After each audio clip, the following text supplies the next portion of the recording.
it's Shari here, and today I'm going to be making this cute Thanksgiving card. And one of the things I really love to do with lawnfawn stamps is to mix my sets, because the sets are designed to work really well together. So today I'm going to be using the cute little Thanksgiving mice, the Thanks a Bushel apples, and the holiday party animal raccoon. So I've pulled out some dies here. This is the largest stitch rectangle die, as well as a smaller one with the coordinating scalloped die. And I'm going to be using papers from the Perfectly Plaid Fall collection. So I'm just going to go ahead and cut out all these panels that I'm going to use in the various colors. I'm using that candy corn one for the background, and then I'm using what I consider to be more of the solids for the other pieces.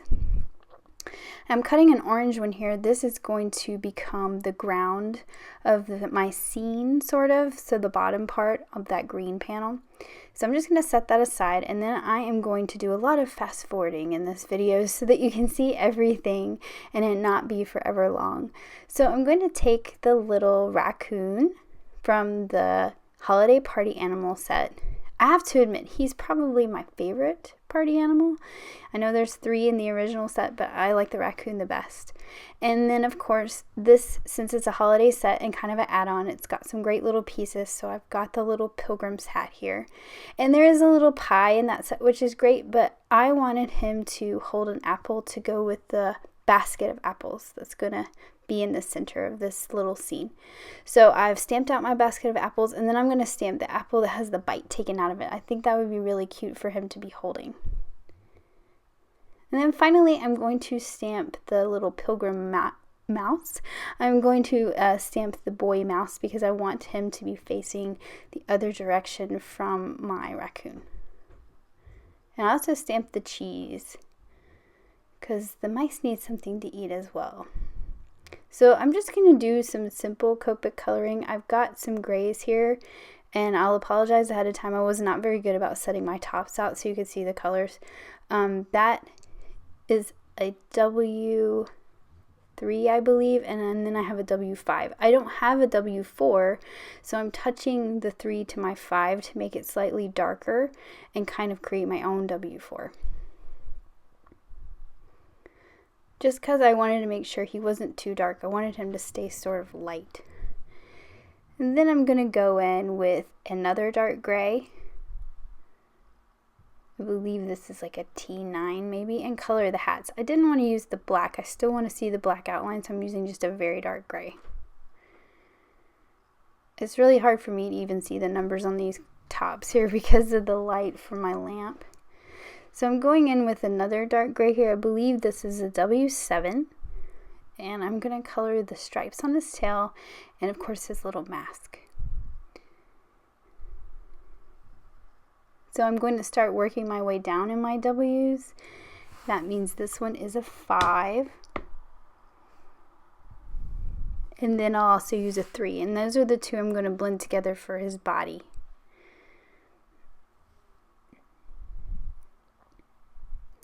So I'm just taking the 3 and kind of pulling the W5 down a little bit just to create a little bit of shadow under his head and under his arms there where the shadow would be.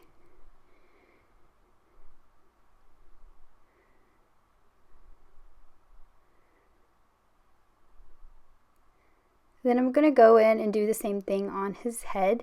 Put a little bit of shading right on the bottom where the shadow would be on his face. And I probably won't do too much here at the top, maybe just a little bit to define the edges, because he's really not going to have any shadow, but it does help the edges pop a little bit just to darken them. I'm going to add that darker color to his tail here. And I didn't really add much shadow to the dark parts of his tail because you're really not going to see it, but to the lighter parts of his tail you can. Now I'm going to go in with R20, which is the one that I usually always use to do the inside of ears for the most part.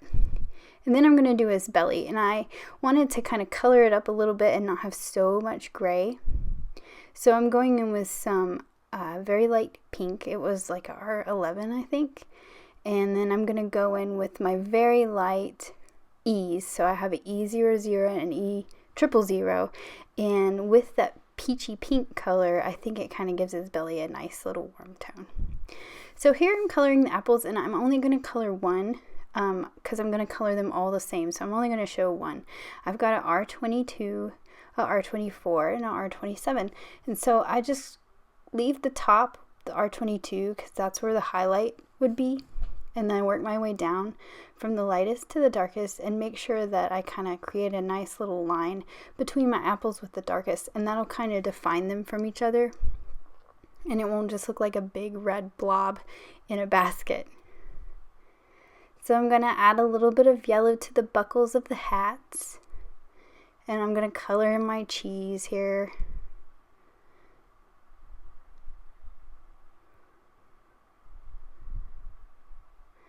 And I decided to use a darker color and give the side of the cheese a little shading.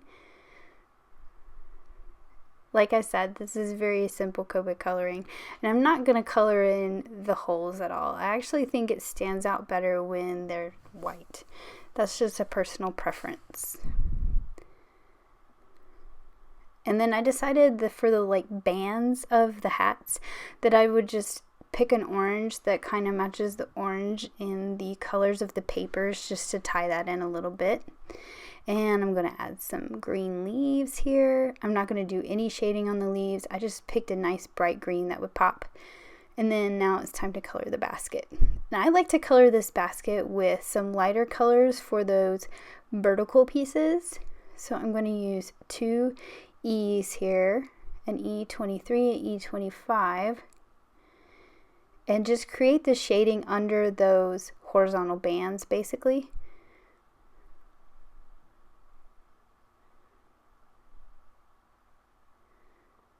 So it has a nice little shadow. And then I can go in with the E27 and color in the bands in a darker color. And I just think it makes some nice dimension to the basket here.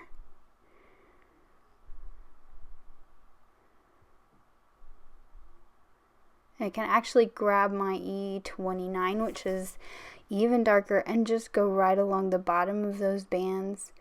Just kind of make them stand out a little bit more. So I used my coordinating dies for all these images, and I've gone ahead and cut them out. I'm just going to sit them here and sort of set them aside for a moment. So I'm going to start assembling my card. I cut this piece with that large stitch rectangle which fits an A2 size card base perfectly. I'm using that ultra adhesive from Scrapbook Adhesives because it sticks really well, and I've always had problems in the past with using dot adhesives and covering a whole card like this, and the edges would start rolling up, and I have found this stuff works great.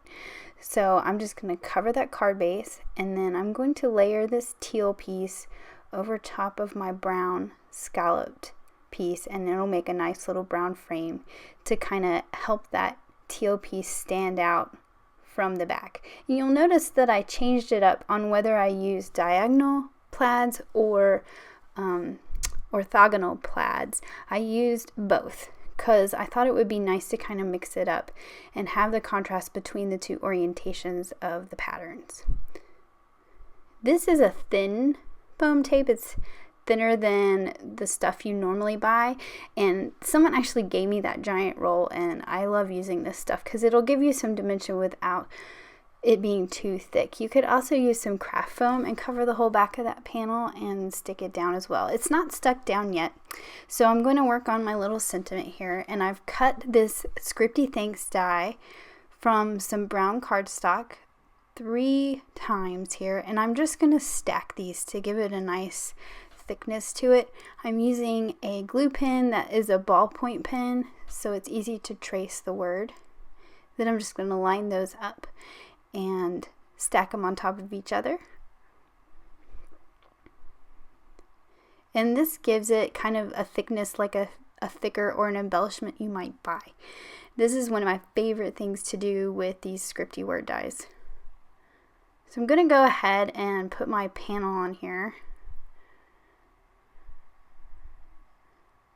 I'm going to use my grid mat to center it up.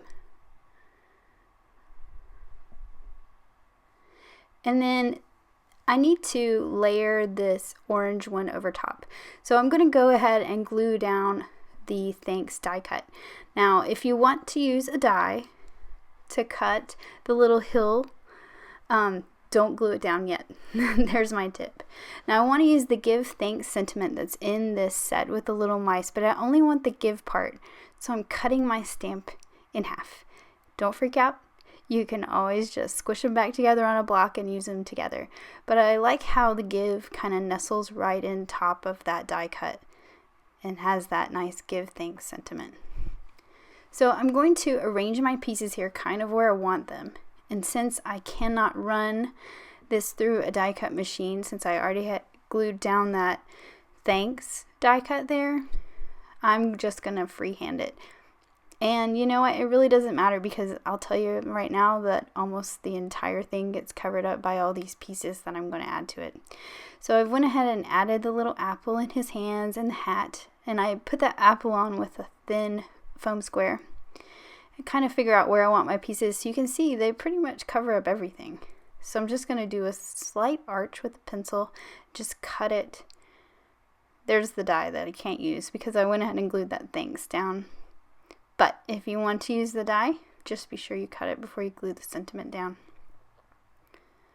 I'm going to erase my pencil line and go ahead and get that adhered down to the bottom part of the teal panel.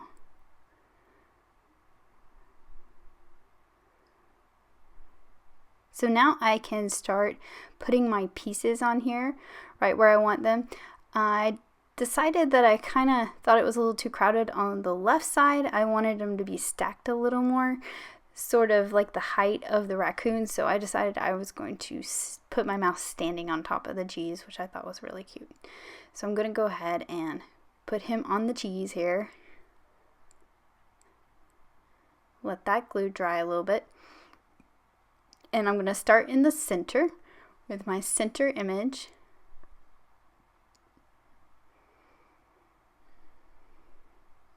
And I like to use my tweezers so I can see what I'm doing, and it also keeps me from getting glue all over my fingers and messing up cards, which I have done in the past before as well. I'm going to pop up the raccoon with some thin foam squares just so he's sitting up a little bit from the apples, and I'm going to do the same for the little mouse standing on the cheese.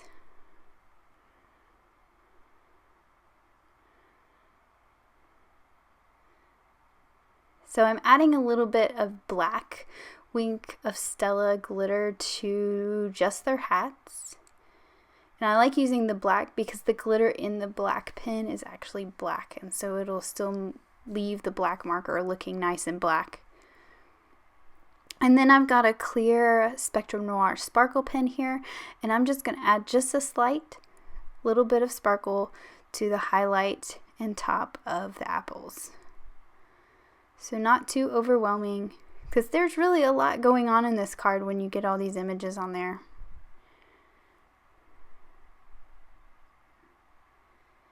And then there is my finished card. Super cute.